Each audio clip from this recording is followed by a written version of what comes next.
I bought a farm to retire in peace. But when my daughter-in-law rolled up with a convoy of SUVs and a U-Haul, a whole crowd ready to move in, I gave them a surprise they'd never forget. The cicadas were screaming, my sweet tea sweating on the porch rail, when their tires chewed up my gravel drive. Doors flew open, diesel fumes and cheap perfume mixing with the smell of fresh-cut hay. Boxes thudded. Someone yelled, "This room's mine!" And a golden doodle bolted across my lawn. I stood there on my creaking porch step, heart steady, folder in hand, watching them swarm a house that wasn't theirs. "Margaret, we're here!" she chirped, flashing that glossy-lipped smile as if I were the Airbnb host. Her sunglasses hid her eyes, but the tilt of her chin said she expected no pushback, not from a woman pushing 70. A cousin lugged in a ring light, an uncle popped open a beer, and my son hovered, sheepish, like he'd lost his spine somewhere between the interstate and my mailbox. Heat pressed down like a wet towel, and humiliation burned in my cheeks, until I saw the reflection of blue lights nudging up the lane. Deputy Collins idled behind them, and Pastor Jean from the next farm leaned on my fence, arms crossed, bearing quiet witness. I took one step forward and opened the folder. "Before anyone unloads another box," I said, voice calm as Sunday morning, "you should know I put this property into a land trust last month. Approved residents are listed here." I held up the notarized affidavit, my name crisp, their names conspicuously absent. "Anyone not on this list who steps past the driveway is trespassing. Deputy Collins has a copy. The movers," I nodded toward the U-Haul boys, "are already paid to take your things to a climate-controlled unit in town, and there's a 30-day extended stay booked in your names. Keys are in these envelopes. You're not homeless. You're just not moving into my home. You want to know how it got this far? How a retired school principal saw the storm coming, learned the county codes, and set the table for this moment with one phone call and a whole lot of backbone? I'll tell you exactly what she said that flipped the switch, the neighbors who stood up, and the boundary that saved my peace. And if you believe a quiet retirement is earned, and that love without boundaries isn't love at all, hit subscribe and stick around for stories like this." Chelsea didn't flinch at first. She tipped her chin in that delicate way that always reminded me of a swan looking down into dirty water, then slid her sunglasses up onto her head as if to see me better. The glossy smile never quite reached her eyes. "Margaret," she said, tone sugary and bright, "you must be confused. We talked about this. Family comes first. We're all here. Michael?" She turned to my son like a ringmaster calling for a cue. "Tell your mother how this is going to work." Michael's eyes darted from the deputy's cruiser to the paper in my hand. He used to have a way of squaring his shoulders when he had to stand in front of a class and present. I taught him that trick when he was 10. But there on my gravel drive, with heat haze shivering over the hayfields, my boy stood like a bent reed in a hard wind. "Mom," he began, and I heard the weariness in that single word. "We just need a place for a while. It'll be good for you too, having people around." They backed their SUVs to my porch like an invading caravan. A golden doodle I'd never met made a happy lunge toward my kitchen door and stopped short at the baby gate I'd moved outside just for this occasion. He looked back at them, confused, while Chelsea's cousin hoisted the ring light and took out her phone. "Wait until you see this kitchen," the cousin chirped. "It's like a time capsule. It'll be so cute on camera." Pastor Jean shifted her weight on the fence, calm as always, her gray braids slipping over one shoulder. Deputy Collins leaned out of the cruiser window and tipped his hat to me. I felt the steadiness of my porch beneath my feet and drew breath through the heavy heat. "I'm not confused," I said. "I made a choice." For a moment, sound fell flat. Even the cicadas seemed to pause. Then came the quiet, careful voice I'd once used with 7th graders who thought the rules didn't apply to them. "Chelsea," I said, "you and your family are not on the list of approved residents. The movers are taking your things to the storage unit off Highway 17, which I paid for. This envelope has the keys to a 30-day extended stay suite by the Outlet Mall, 2 rooms adjoining. You have time to plan your next step. You will not be moving into my home." Somewhere behind her, a can hissed open, and a laugh rose up, too loud for my yard. A teenager shouted, "Which room is mine?" and the golden doodle yipped. Chelsea didn't turn her head. "We drove 7 hours," she said, and the sweet dropped from her voice like a mask slipping. "You knew we were coming. We sold the sectional because there's a built-in here. We told the kids they were getting a farm." "You told them a story," I answered. "It's not their fault." She took a step forward, one polished nail pointing at the paper. "You think a piece of paper will keep family out? Bless your heart, we are doing you a favor. This place is too much for you, Margaret. It's too big. It's too old. You get dizzy. You could fall. Who's going to know if you do?" I felt the old principal in me rise up, tall as the oak by the mailbox. "I'll know, and Pastor Jean will know. And my rooster will crow just the same, whether your ring light is turned on or not." Behind me, the screened door squeaked, and the smell of the peach cobbler I'd baked that morning for the church supper drifted through, warm and spiced. I'd left the oven light on by habit. Habit is what keeps the farm running, and an old woman safe. Little rituals stitched one to another. I set my tea back on the rail where it had sweated a wet ring into the paint. "Deputy," I called without looking away from Chelsea, "would you please inform everyone where the property line begins?" He stepped out of the cruiser with slow, respectful movements. "Folks," he said, voice even, "this driveway and porch are Ms. Walker's. Only authorized residents are permitted past the mailbox. You got questions, you can ask me from the gravel. The movers have their orders. No one's going to jail today if we keep things civil." For a beat, I could see it in Chelsea's face, the calculation, the decision tree branching behind her eyes. Then, like a stage direction, she sighed, pasted the smile back in place, and pitched her voice up so it would carry to the crowd. "All right, everyone, hold tight." She looked back at me. "Margaret," she said, using my name in that careful way that strips a mother of the title she earned. "Let me come inside and talk privately." "No, ma'am," I said. "We'll talk right here. You brought an audience." "Michael," she said again, and this time she didn't look at him. She looked through him. "Do something." My boy took a half step forward, his shoes grinding the gravel. His face was flushed. Sweat had darkened the collar of his t-shirt. "Is this really how you want it?" he asked. "Mom, we thought—" "I know what you thought," I whispered. "I know because you told me 6 months ago in my kitchen with a spoon in your hand and your back against my yellow cabinets." I still hear that day with a clarity that startles me. The January sun had come in cold and clean through the window over my sink. Chickens had fussed under the feeder, and I'd warmed my hands around a mug of coffee.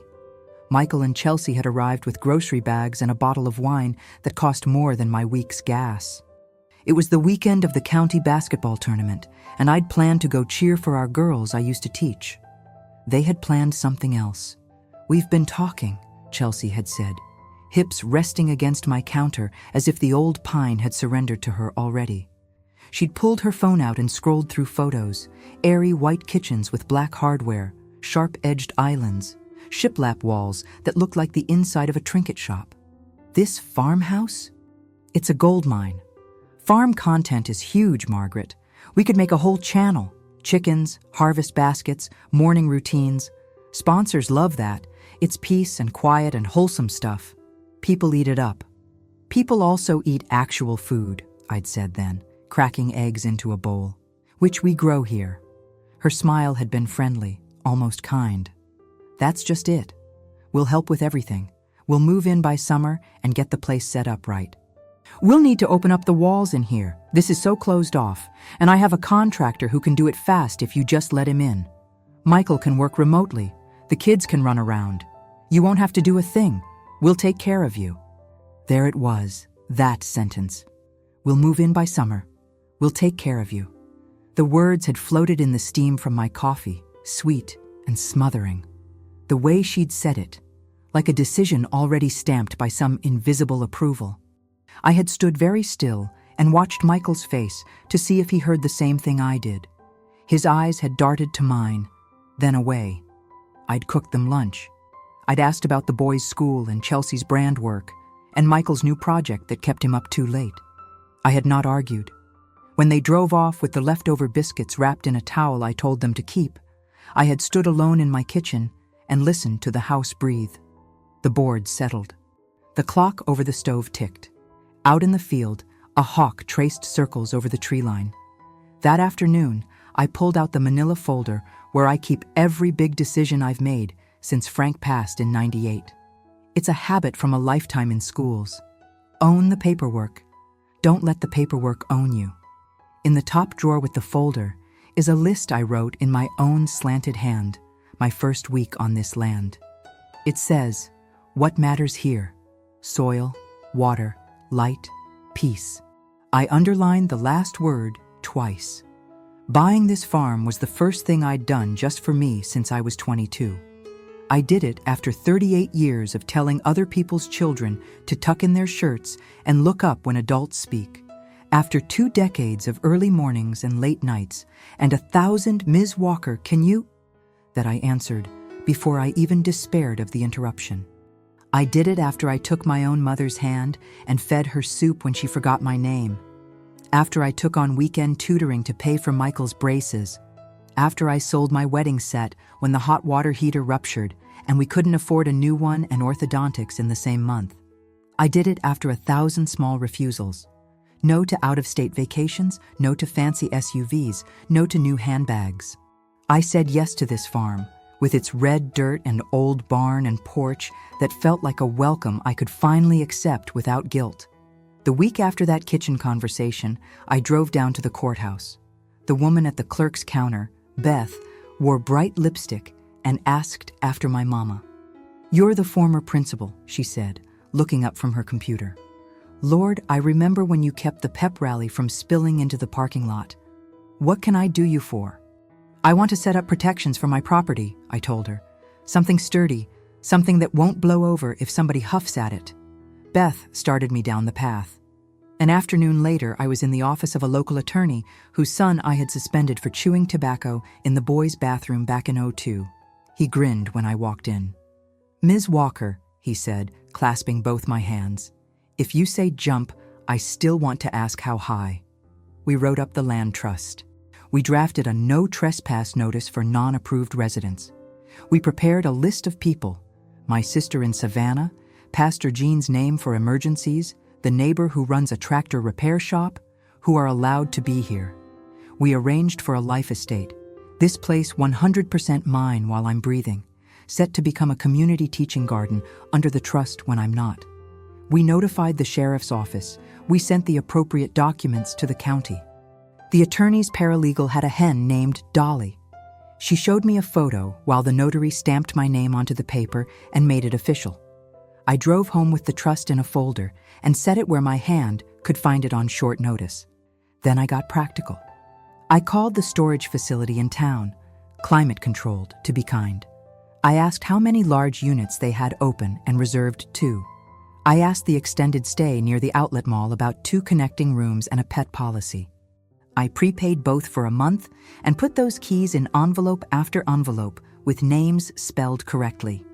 If you meet people where they are, even when they blow past your boundaries, you can still offer them a soft landing that is not your living room. I installed motion lights and a gate chain and asked the farm supply store to deliver a heavier lock. I changed out the front door deadbolt while my friend Loretta from the diner held the new set of keys and handed me screws like a surgical nurse. Late one afternoon, I baked 2-pound cakes to take to the sheriff's office. Graciousness oils gears, even when they should turn without it, and left one for Deputy Collins. Another afternoon, I walked the fence line and picked blackberries until my palms were stained with juice. On Sundays, I sat in the 3rd pew and sang the alto part to Amazing Grace and held a folded card with my choir notes tucked inside like a pressed violet. The nights were full of the hum of crickets and the thunk of the ice maker and the quiet thud of my own heart as I lay in bed and told myself the truth. I have taught young people how to stand in their own dignity my whole life. It's time I stand in mine. I didn't tell Michael right away. I watched instead as Chelsea posted photo after photo with captions like "Manifesting farmhouse life" and "Big changes coming for the family." One day, she stood in front of a barn door at a home store and posted, "Isn't this rustic? Can't wait to fix up the real thing."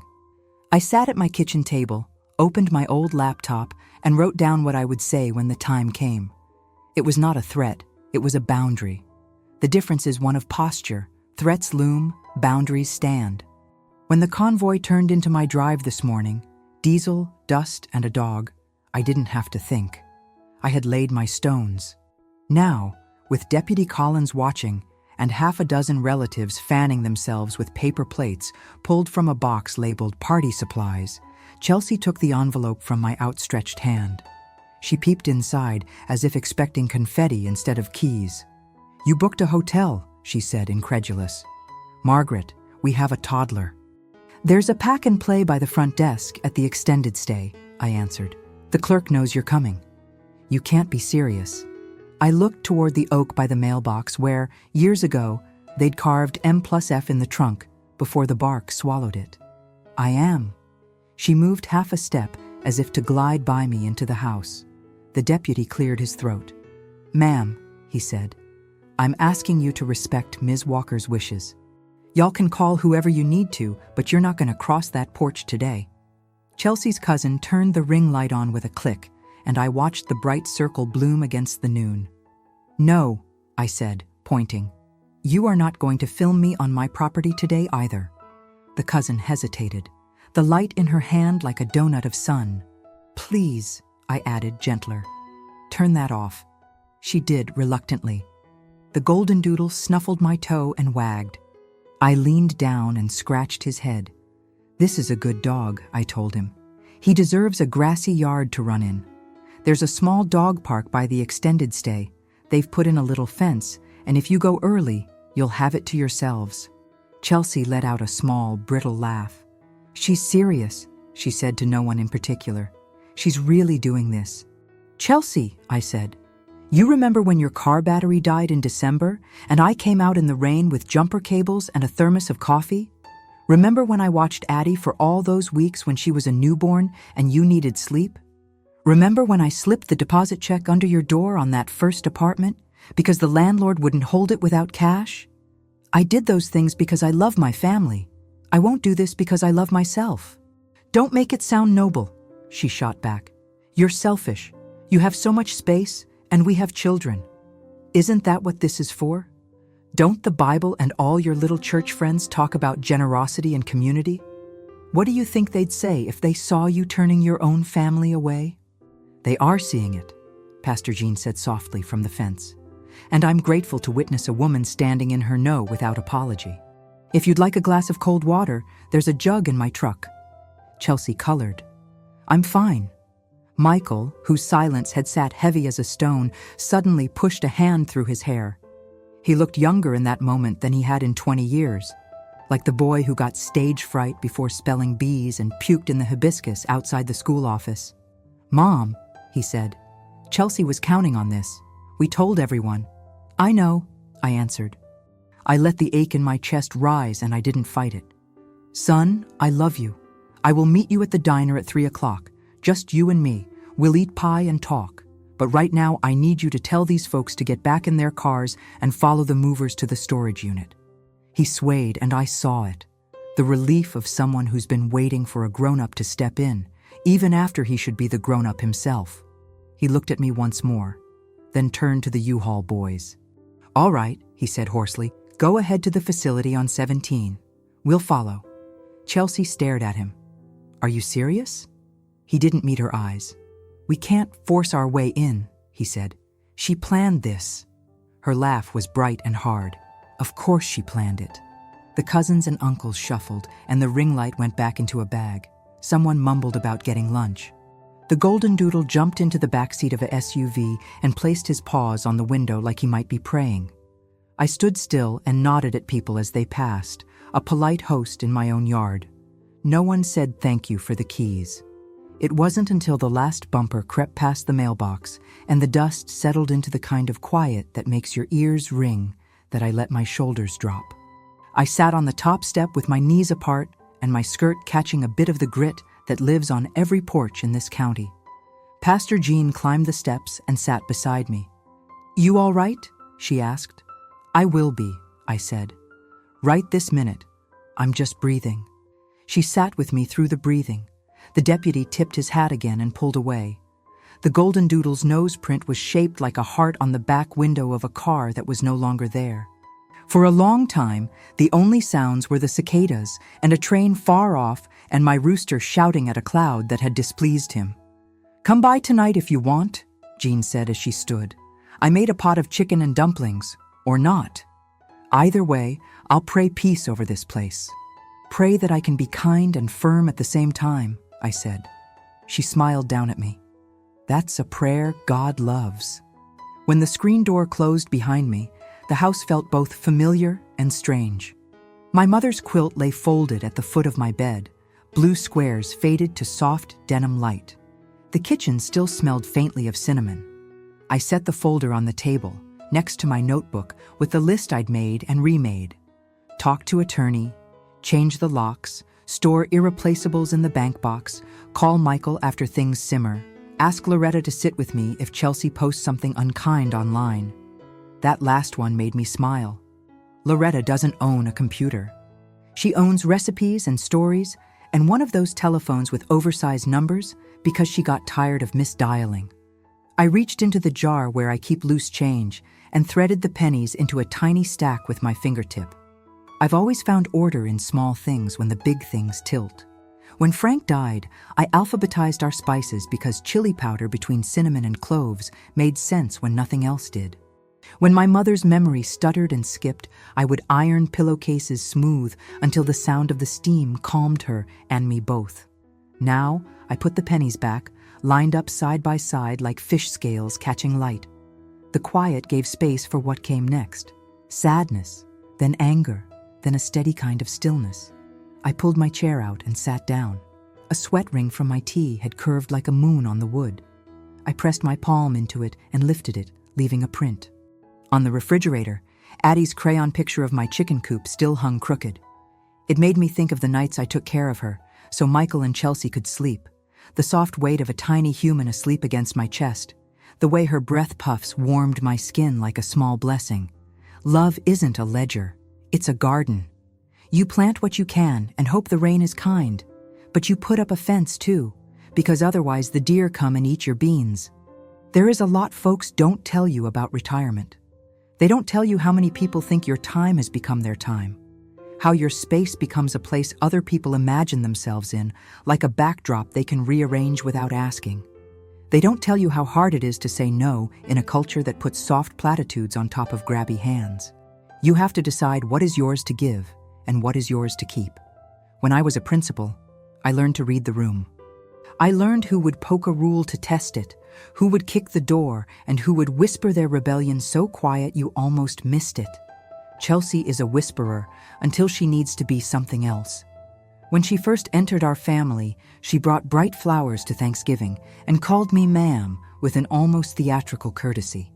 It took a while to see how she set her stage, how she arranged people like chairs, how she would say, "We decided," when the conversation had never happened. She called me Mags in front of her friends, even after I told her I prefer Margaret.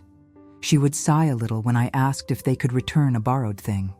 She'd tilt her head and say, "Oh, bless, did you need that back?" As if the default setting were that all things would flow toward her.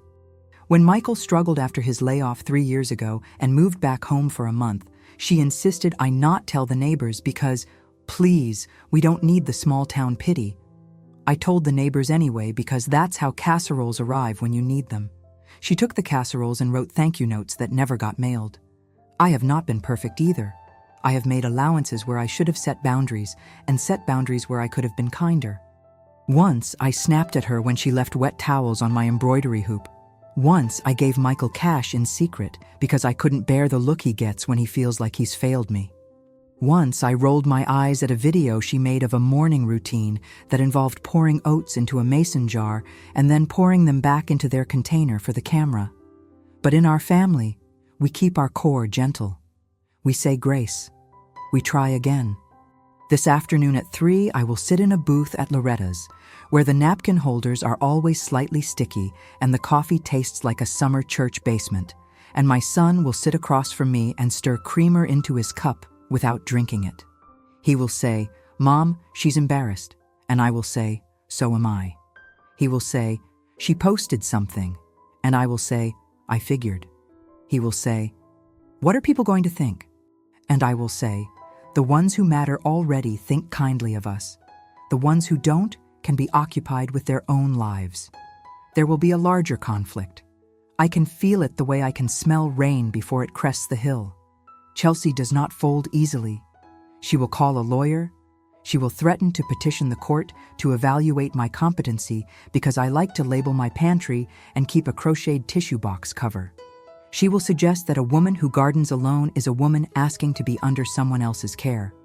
She will lean into the story of a fragile, older woman who made an impulsive decision and needs to be redirected. She will say words like duty and family and ask online followers what they would do if their mother-in-law abandoned them. People will tell her to storm my porch because they don't know that a long porch is where you sit with your pain until it stops being sharp.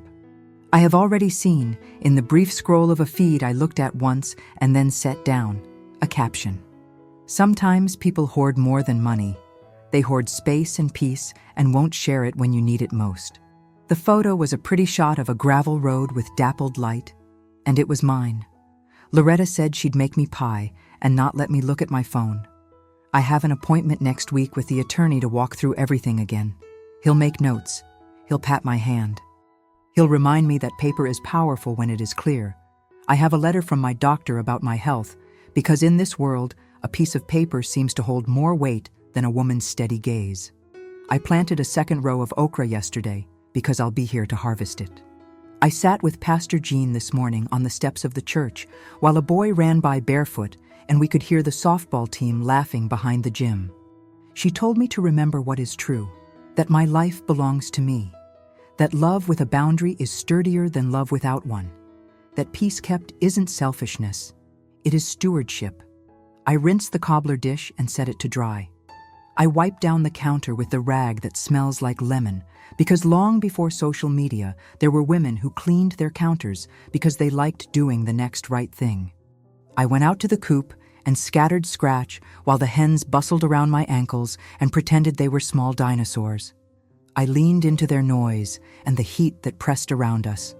I filled the waterer and thought about the years I spent in hallways filled with voices and the comfort and loneliness of being alone now. The ridge in the middle distance lay green and strong as a cat's back. A hawk threw his shadow over the grass. In town, the Waffle House sign will be humming. At the coin laundry, an old man will be reading a newspaper as he waits for the sheets to finish their spin. Life is the same as it was, and not the same at all. Around noon, just after the last of the cicadas ramped themselves up into a song that sounds like an electric fence, my phone dinged. It was a text from Michael. It said, 3 at Loretta's okay. Then, I'm sorry. I sat with that little line for a long time, the way you'd hold a small bird in your hands until it knows it won't be squeezed. Yes, I typed back. See you there. There are lush stretches on this farm where the grass grows up higher than my calves. There are worn places, too, where the dirt shows through. I think of sacrifice the way I think of those patches. Bare places where something was taken, and we let it be for a while, because we had other work. The vaccines I set aside money for, which meant no new school dress for myself that year. The time I drove an old car with a dented fender while Michael had the good one so he wouldn't break down on the way to the testing site. The lunches I skipped so the seniors could have their ice cream party and not know who paid. I chose those barenesses and watched what grew around them. Sometimes the bare spots fill back in without you doing a thing. Sometimes you scatter seed, water, wait. Sometimes you leave them bare, a testimony to weather survived. When Chelsea stood in my kitchen and told me we would move in by summer, I heard a storm far off. I knew then what I would have to do, and my heart grieved summers that will not be. Grandkids running slip and slides down the hill, the smell of hot dogs on the grill, the easy chaos of family under my roof.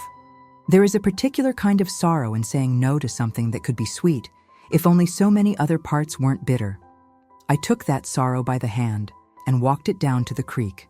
We sat together on the bank while dragonflies stitched blue thread over the water. I told it I was choosing peace. It nodded. By the time 3 o'clock rolls around, the heat will have loosened its grip just enough to let a breeze slip under. Loretta will have apple pie that tastes like childhood. Michael will come in with his hair still damp from a shower at the hotel and his face scrubbed down to what he used to look like when he'd fall asleep on the couch with the game on. He'll tell me Chelsea called 3 lawyers, and all of them said the same thing about the trust. He'll tell me she's hurt. He'll tell me he's tired of choosing between 2 fires. I'll take his hand and say, "You don't have to choose fires. You can stand in water." He'll blink. He'll say, "What does that mean?" And I will tell him what it has meant to me to sink my bare feet into the creek at the back of my land and feel everything move around me while I stay rooted. I will tell him that love is not a tide that drags people where they don't consent to go. I will tell him he is always welcome at my table with respect in his mouth like bread. I cannot make Chelsea set down the way she uses sharpness to hide that she is afraid. I can pray for her as I weed my garden. I can watch her try to pull together enough outrage to keep this story spinning. I can put a boil of beans on the stove and think about the women in my family who stood on porches and in cotton fields and in hospital corridors and decided that the wind would not take them. I can show up for myself. I can make a good supper. I can mend what is mine to mend. As the afternoon slouches toward evening, I stand and pick up the folder and place it back in the drawer where it belongs. The house creaks as it settles into the cool. I take a cloth and wipe away the ring my tea glass left on the table, a small circle of this morning I don't need to keep. I pull the chicken from the oven and set it to rest. I look at the place where my son used to park his bicycle, the patch of cement worn smooth by rubber and time. My heart does the thing it has always done around him. Loosens, then steadies. The road into town lies waiting, 2 ruts and a promise. I breathe in the particular mix of Georgia afternoon and my own good life. Cut grass, cooked sugar, wood warmed by sun. Somewhere, the golden doodle is lying in a hotel room on a bedspread patterned with 100 tiny leaves, and a little boy named for a granddad is bouncing in place while his mama makes a plan. I have a plan too. It is not dramatic. It is a list. It is my own voice speaking plain. It is the trust, the gate lock, the copies at the sheriff's office. It is the farm, which I keep in the trust not to spite anybody, but to place it firmly inside a future bigger than any one person's urgency. It is tea in a sweating glass, cool against my palm, when the cicadas start their evening chorus and the light gets honey-colored and every rough thing in the world looks softer for a moment. I stand on my porch and look out over what I chose. I chose this. I will keep choosing it. And when the next wave comes, and it will, I will be ready, not to fight it, but to let it break and recede around the stones I have already placed. The classes I taught, the detentions I sat through, the fires I put out in hallways have been practice for this. A woman telling the truth about her own life in a voice that does not tremble. I am not alone. The land knows my footstep. The neighbors know my name. Pastor Jean's dumplings will be there if I want them. Loretta's pie is waiting. The deputy has a slice of pound cake in his break room. My boy is about to sit across from me at a diner table. Love will be in that room.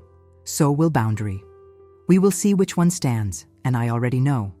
Quando as últimas marcas de pneu no meu cascalho começaram a se desfazer na luz da tarde, tudo em mim quis desmoronar. Mas a prática de décadas me tomou primeiro. Cada vez que fechei uma porta de sala de aula após um tumulto, cada vez que segurei choro de adolescente com voz firme, cada vez que encaixotei meus próprios sonhos para manter os de Michael vivos. Eu sei reconhecer o rescaldo de uma batalha. O telefone repousava sobre a mesa, silencioso, pequeno símbolo moderno do quanto a fronteira da casa se estende para além dos tijolos e janelas. E o cheiro adocicado e fresco do campo ainda me abraçava. Feno, poeira e a promessa de que, ao menos hoje, meu pedaço de mundo era só meu.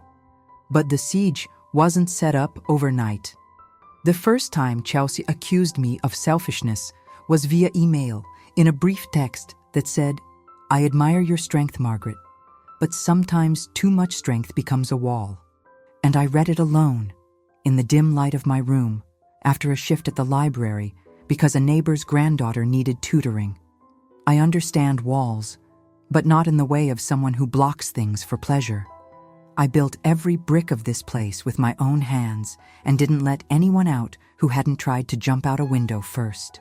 The beginning of it all was cloaked in kindness, as these departures almost always are. Compliments poured in about the aroma of my cornbread, the texture of my backyard, the quiet miles separating my fence from the town's first supermarket. Chelsea showed up on Sundays with supermarket flowers, Michael washing the dishes without my asking, the boys trailing behind, chalking the cement steps. "What a dream place," she'd say, and I liked the sound of it, until I realized, too late, that the dream she was referring to wasn't mine. It was her stage, the feed she cultivated for her followers between recipes and motherhood advice. Slowly, my kitchen became more and more occupied with other people's intentions. Little by little, the small humiliations crept in. The way Chelsea rolled her eyes at my recipes.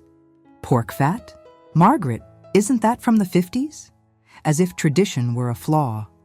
The way she rummaged through my cupboards, pretending to organize by modern categories. The Instagram videos where my chickens became the backdrop for comedy sketches that made fun of my accent. It wasn't a major offense, but the accumulation of small slights weighs as heavily as an outright betrayal. The aunt's suppressed laughter, the cousins nagging about how much space this house has, the hints disguised as concern. "No one wants to see you here alone, Margaret. What if something happens?" Even Michael, my boy, started coming less alone and more in groups. One day, I caught Chelsea showing off every corner of my land to a friend over video chat. "Here you can build a gazebo, there's a reading nook for me, and near the barn, I'll plant lavender." As if the land already belonged to him, you know? But when I subtly asked, "Do you really like it here, son?" he just smiled, a little embarrassed, and said, "Chelsea will adapt. You'll love having a full house." Then it was time for public embarrassment, the church meeting about the annual fair, Chelsea suggesting professionalizing my jam stand, "Because the current packaging sells better, Margaret." Even Pastor Jean gave me a look as if he knew I was swallowing a frog to avoid missing the blessing. But the real trigger came that Sunday when Chelsea, in front of my friends, opened up. "Big news is coming. We're all going to live together on the farm. I want to give my children what they'd never have in a city apartment." Everyone's approval fell over me like a warm blanket, as if being a grandmother and generous hostess were now my sacred duty. And there I was, with a frozen smile, feeling my peace slip away one step at a time. The following week, she asked when I would transfer the electricity bill to collective name. I thought she was joking, but her expression didn't waver. The U-Haul catalog arrived by email, along with questions about home office spaces and recommendations for a renovation to open up the kitchen more. I was left invisible in the decision-making process, and when I asked for space, I was accused of not understanding what family unity meant. And then, all at once, they arrived. SUVs shouting, strong perfume, dogs jumping, boxes on the porch. My sunset crunched by tires, loud laughter replacing the silence I cherish so much. I wanted to disappear, but surprisingly, I didn't feel small. I breathed like someone returning to the surface after a long dive. I saw those figures invading my home, and they seemed like strangers, inhabiting a dream I was too awake to continue watching. That's when I decided, no one will step on me anymore. Not after years of saying yes, stifling desire, giving up what was necessary. Then I remembered the yellow folder, a symbol of my decision. Not just a handful of paperwork, but a habit of resistance. My mother wrote everything down in hardcover notebooks. I opted for the files, each entry narrating the amount of life I had to organize alone. There was my choice, rough and simple, ready to be displayed as a shield. It wasn't easy to hold the paper and not tremble in front of them, but every step the crowd took forward was met with a firm step back from me. "Before you unload, please consult this list." My voice wasn't one of imposition, it was one of survival. When Chelsea threatened to call a lawyer, I didn't need to get worked up. I learned in the tumultuous school meetings that when you impose the rule and offer an alternative, there's no easy scenario for confrontation. The object that sustained me, the folder, became my amulet. My son finally understood in my eyes. It wasn't just bureaucracy, it was self-love, finally placed before everyone. By this point, sparks were flying. Chelsea was trying to weave her outrage into a narrative of manipulated elderly woman, of an elderly woman who can't be alone. Relatives were divided, wondering whether to support the performance or back away to protect their own image. But I was no longer in the public eye. I was the director of my own story. My decision, to act publicly, but without humiliation, because the climax of all this would be, above all, maintaining dignity. As the last relative hesitated, shouting on the gravel stairs, and the last box closed, I felt everything I'd held back. The fear of making a mistake, the childish desire for approval, the habit of giving in, evaporate in the afternoon heat. The faded folder became my physical link to all the days I'd spent planning to survive, instead of just living. It wasn't revenge, it was affirmation. My mind, sharpened by necessity, devised a plan of action. No loud confrontation or quick exit, but rather an exposure that would call witnesses, the community itself. Pastor Jean and the deputy were there not just to support, but as public guarantors that my word, at last, was valid. I changed the locks, left spare keys only for those chosen. I indicated that the house could be opened, but only with the consent of those in charge. In the climactic scene, Chelsea, discredited, tried to invade the space for the final word, still suggesting that family nullifies everything else. But all she had to do was lift the briefcase and look at the circle of tired faces. Weariness that wasn't just physical, but moral. To understand, the line had been drawn. I stood in the center of the porch as everyone watched. The silence of the countryside was just noise to those accustomed to the disorderly march of the city. But to me, it was an invisible shield. There, before that strange audience, I declared, "Here ends other people's plans for my house. Here begins respect for what I built. Pack your bags, get back in the car. The rest is kindness, not a claim. Here, I live in peace." I shivered against the wooden step, feeling for the first time in a long time that peace wasn't just the absence of noise, but a victory achieved after denying everything that seemed irremediable. When the dust settled, someone always remained, and it was me. Briefcase in hand, I went back inside, taking a deep breath. I took my glass of iced tea from the balcony, and the damp circle on the table looked like a medallion of achievement. The symbolic object, my briefcase, remained on the living room furniture, visible, a reminder that every decision begins with a yes to oneself. The next step? Sitting in Loretta's restaurant, sharing slices of pie and the truth with Michael. The truth that saying enough is enough, even to one's own family, is not a fault or a failure, but a maturity that takes time to arrive. But when it does, it blooms like the hibiscus at school, strong, impossible to ignore, and, ultimately, the result of much planting, pruning, and patience. Peace after battle isn't euphoria or celebration. It's knowing that the next scenes, however challenging, will be staged by someone who, given her age, isn't afraid to be audience, director, and main character all at once. Here, my dignity stood firm, and so did I. When the dust finally settled, the stillness that remained wasn't emptiness. It was a fabric of silence stitched together with the deep breath of someone reaching the end of a long journey. I sat in the armchair near the living room window, staring at the yellow folder, intact and faithful, on the top of the bookshelf. It was curious how such a small object could contain so many stories, so many versions of myself. A teacher with a firm voice, a mother facing the unpredictable, a woman who had finally learned to name her desires without guilt. The truth, I confess, is that the feeling of peace doesn't come in shouts. When Michael met me at Loretta's restaurant, I had already imagined every kind of scenario, from the hurt embrace to the harsh silence, perhaps even a tear glancing across his eyes, the same pale blue as his father's. But a mother-son encounter never begins with drama. It begins with the chair scraping on the floor and a soft, "Hi, Mom." as if time were rewinding for the little boy, asking for more time before his bath. Loretta's table has always been an antidote to the harshest parts of us.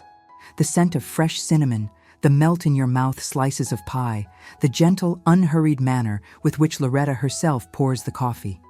Everything about that place invites the gesture of a new beginning. Michael arrived tense, fiddling with his car keys, his hair still slightly damp, the aloof look of someone who hadn't slept well.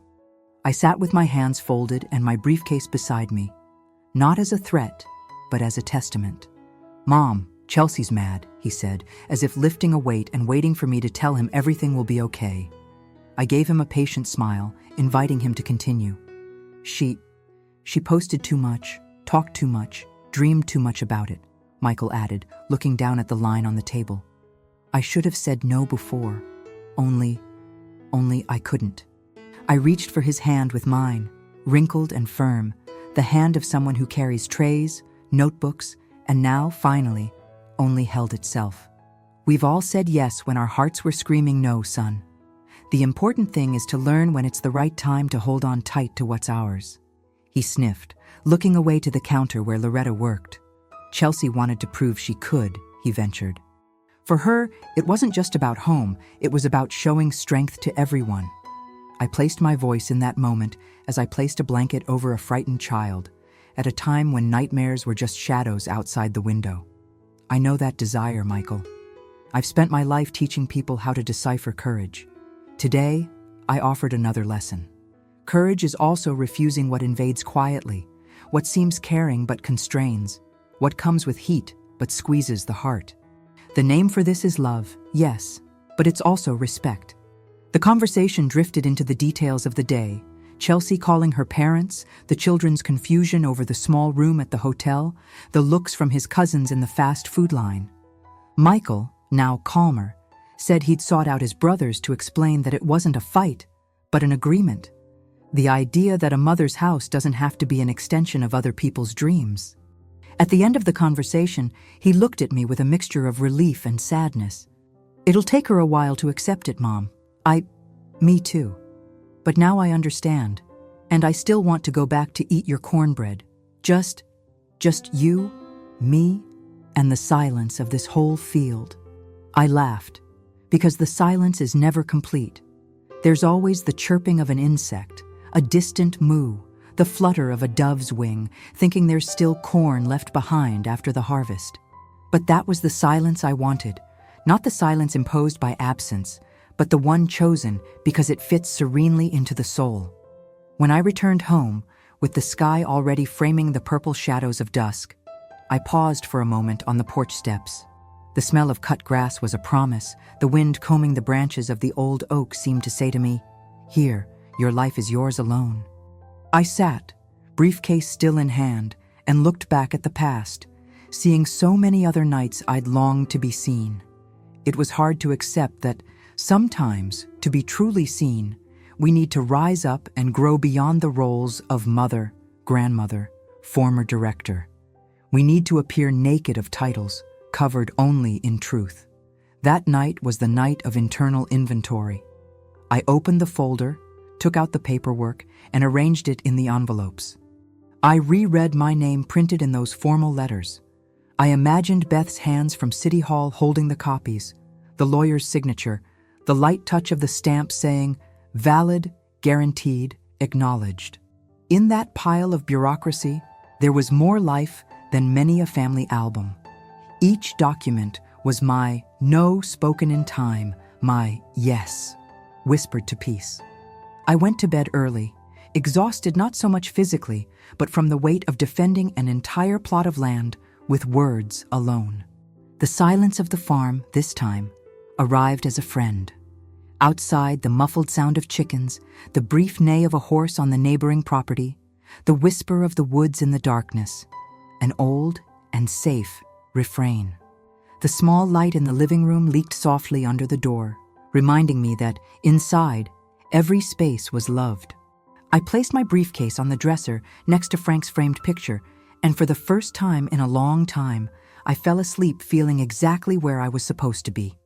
Early the next day, I filled the kettle, stale cornbread waiting to be buttered on toast.